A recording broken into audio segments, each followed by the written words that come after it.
Emily sneered at me after I announced my resignation, and I responded by maintaining a silent, steady gaze.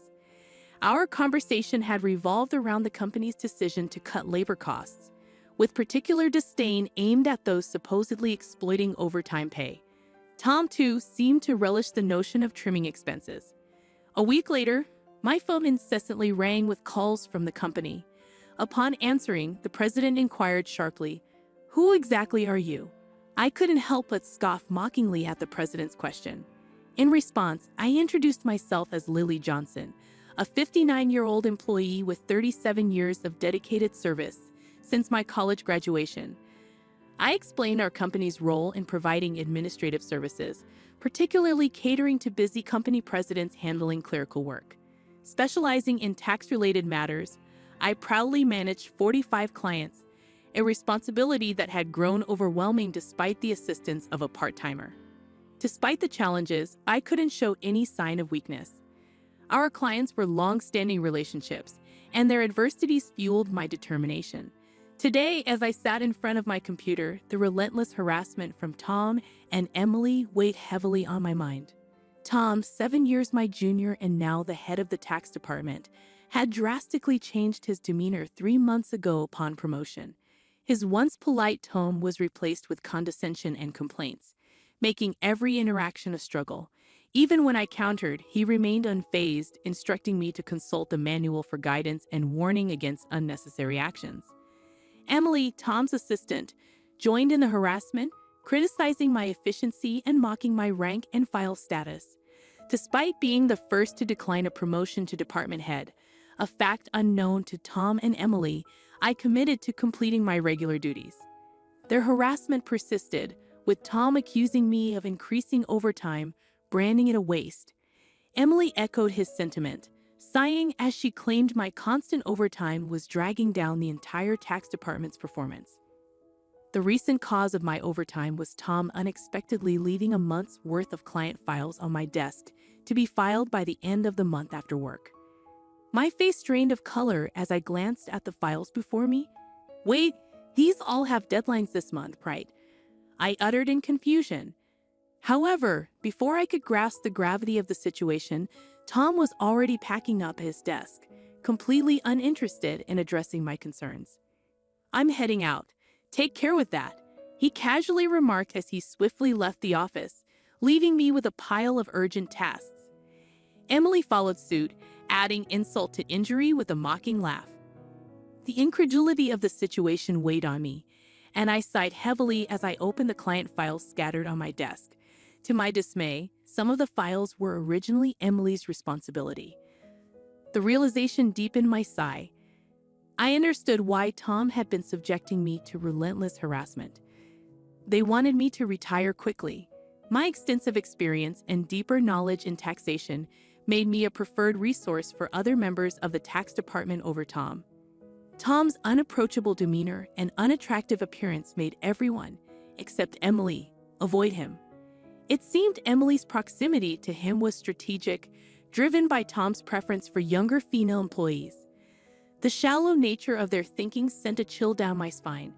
Emily's harassment was not just a personal vendetta. She aimed to curry favor with Tom, the one evaluating the tax department's performance. Despite these challenges, I had to manage the declarations. Alongside preparing tax declarations for my assigned companies, it seemed today's workload was far from over. However, claiming overtime would only invite complaints from Tom and Emily, leaving me resigned to the prospect of unpaid extra hours. Then, unexpectedly, I received a summons to the president's office. Our company had recently undergone a change in leadership due to the former president's sudden illness. The new president, the former president's son, wasn't fully acquainted with our company. As I entered the office, I noticed Tom and Emily with unpleasant smirks on their faces. In a tense atmosphere, the president dropped a bombshell. "Lily, we'll need you to resign by the end of this month." My mind spun as I asked for clarification. Tom and Emily had apparently accused me of overbilling for overtime, citing that while others had around 15 hours, I had exceeded 80 hours. The president, oblivious to the true circumstances, seemed impressed with Tom and Emily's zero overtime. The reality of the situation hit me. The inflated overtime was a result of doing Tom and Emily's work. However, revealing Tom's instructions would risk portraying it as my own inability to manage time effectively. I presented the facts, asserting that I hadn't overbilled for overtime but struggled to finish my workload within regular hours. The president sighed deeply, expressing doubt but acknowledging the lack of evidence to pursue the matter further. Nevertheless, he insisted that they couldn't retain someone working at such a slow pace. Resigned to the situation, the president suggested my resignation, and it seemed his mind was made up. Told to leave the company I had devoted 37 years to, I felt a weariness settle in. Despite my dedication, the additional workload from Tom and Emily went unappreciated. I agreed to resign at the end of the month, acknowledging that I had already communicated my decision to the president. As I glanced at Tom and Emily, their vulgar smiles reflected satisfaction. Leaving the president's office, Emily taunted me with a sarcastic, "Thanks for quitting," her sneer cutting through. I responded with a silent stare, facing similar disdain from Tom, who shared his approval of cutting labor costs and labeled me as someone exploiting overtime pay. Observing their cheerful conversation, I pondered the handover process. Creating documents for all my clients, I ensured proper farewells and appointments with those I could meet personally. Unable to schedule a meeting with the president, I resorted to letters to inform them of my successor. A week post-resignation, enjoying a moment of relaxation at home, my mobile phone rang. Seeing the company's call, I hesitated, having already completed social insurance procedures. However, persistent calls from both the company and Tom and Emily's personal mobiles led me to answer reluctantly. As I picked up, the president urgently spoke, asking, "Who exactly are you?" I couldn't help but mockingly reply, "Just an unemployed lady who resigned from the company, nothing else." In response, the president urgently explained the chaos since my departure, 49 calls to stop transactions with the company. He pleaded for my immediate return, revealing a sense of panic in his tone. Reluctantly, I rose from my seat and made my way back to the company. Upon my arrival, I found Tom and Emily waiting, their faces notably pallid and dark circles underlining their weary eyes. Surprised by their drastic change in appearance, I inquired about what was happening.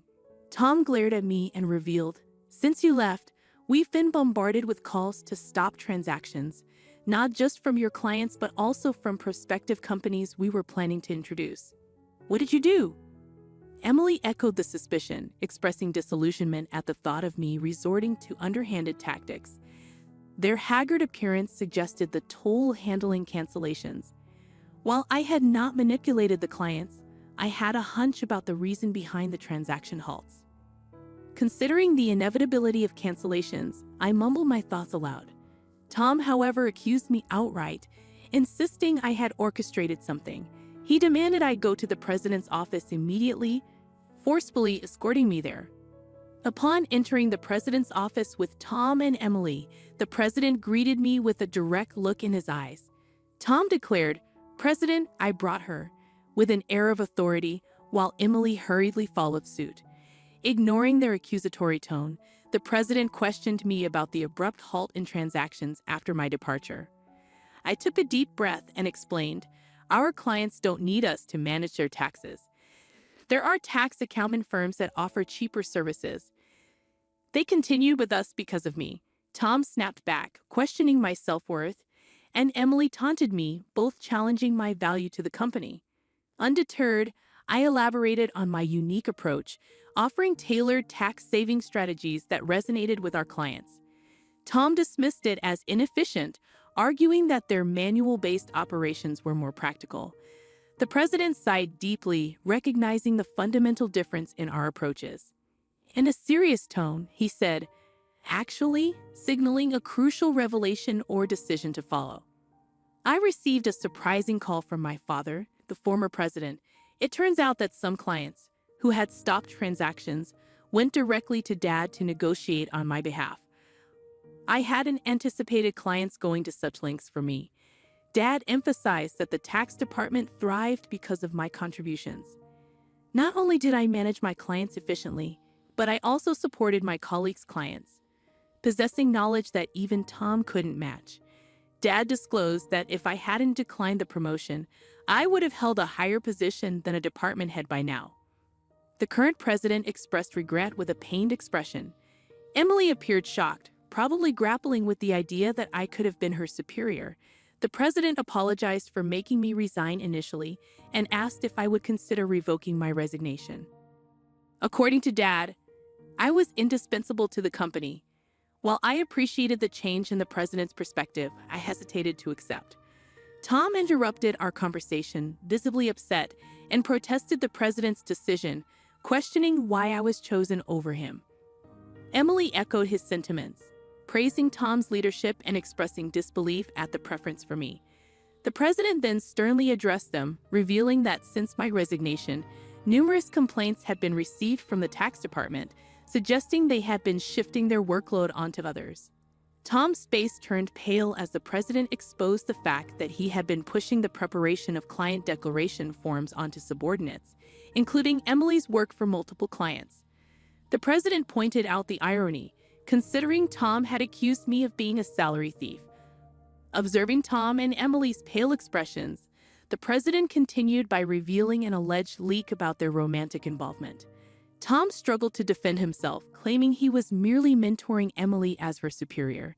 However, the president produced receipts from the accounting department, indicating dining expenses filed by Tom. Confronted with evidence, Tom, sweating profusely, was unable to provide a convincing explanation. Emily, too, turned ghostly pale as the president accused them of neglecting their duties, inflating expense claims, and violating company policy by having an affair in the office while being married.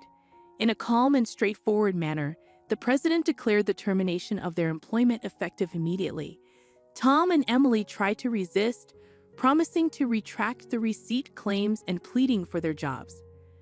"I have a family," Tom desperately pleaded, attempting to reverse his termination. Emily echoed his sentiments, tearfully expressing her fear of being fired. She promised to apologize to me and others for burdening them with work, realizing the gravity of the situation involving neglect of duties and an affair with a supervisor. Concerned about her reputation, she implored for a second chance. Sensing their desperation, I offered advice.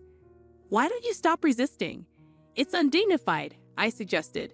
Tom glared at me, retorting, "Shut up. What would a single person like you understand?" I sighed, reminding him, "Tom, you were the one who got me fired. It's just karma. What goes around comes around. Why don't you take some responsibility and reflect a bit?" Frustrated, Tom looked away, while Emily bit her lip in distress. Aware of more details about their misconduct, I turned to the president, asking with a smile if I should share them.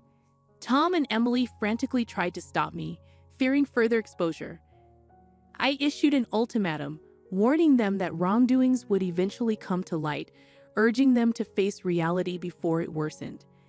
At my words, both Tom and Emily collapsed to their knees, and the president decided to fire them on the spot.